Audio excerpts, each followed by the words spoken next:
Details on that deadly shooting in South Charlotte. An off-duty Pineville police officer shot and killed a suspected shoplifter. Police from two different agencies are now investigating two locations, one in Pineville and one just across the street in Charlotte. WBTV was first on scene and brought you this as breaking news last night at 5 o'clock, and we've been updating you since then. And in the last hour, we've learned the suspect is not a juvenile. That's important to note because a lot of misinformation has been spreading across social media. Police also say the suspect was stealing bottles of wine and other grocery items. Police have not released the name of the police officer or the person killed.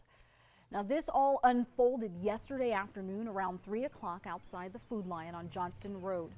Pineville police tell us one of their sergeants was in uniform but was off duty working security for the store when he encountered a person in the process of shoplifting.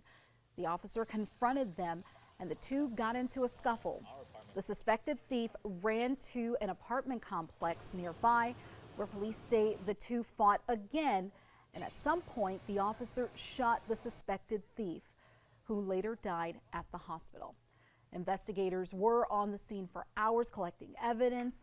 Also, this was both scenes that they had to look at. Pineville police clarified who is in charge of the investigation. And the Charlotte-Mecklenburg Police Department is taking over the criminal part of the investigation, which will be the homicide investigation. The Pineville police sergeant is on paid administrative leave pending the outcome of the investigations. We'll continue to stay on top of this and bring you any updates as we learn new information.